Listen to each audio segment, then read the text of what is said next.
Hello my YouTube family, কেমন আছো তোমরা সবাই? আশা করছি সবাই ভালো আছো। তো আজকে আমার মনটা একদম ভালো নেই, এরপর দেখে বুঝতেই পারছো। এই কয়দিন মনটা একটু হাসি হাসি ছিল, 2-4 দিন। আর আজকে মনটা একদম ভালো নেই। ভালো নেই কেন, চলো কারণটা তোমাদেরকে দেখাই।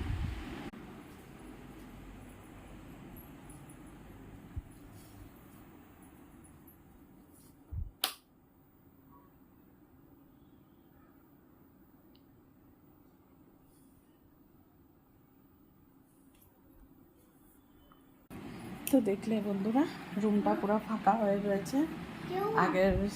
আগের মতো আমি আর আথার ঘরে সারাদিন 2-4 দিন, 3 দিনই ছিল মা ভাই।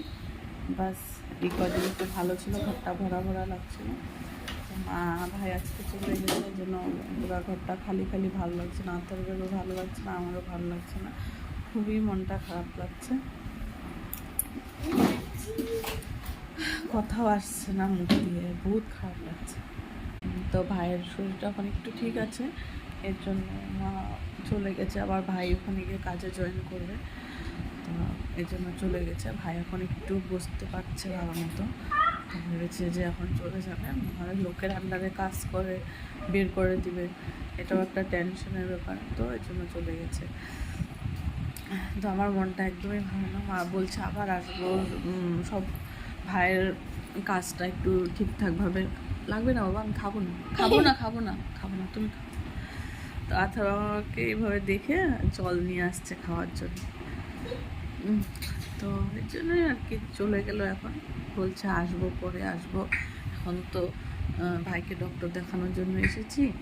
ভাইয়ের কাজটা আবার যাবে, যখন আবার ভালোভাবে যাবে, তো কখনো যদি ছুটি পায় তখন আসবো। তো যাই হোক, ঘরে যদি নিয়ে বাপের বাড়ির থেকে কেউ আসে মনটা খুবই ভালো লাগে। চলে গেলে আবার একটু কষ্ট হয়, এরকম আমার এখন কিছুদিন খুব খারাপ লাগবে, তারপর আবার একটু ভালো লাগবে, আগের মতো হয়ে যাব।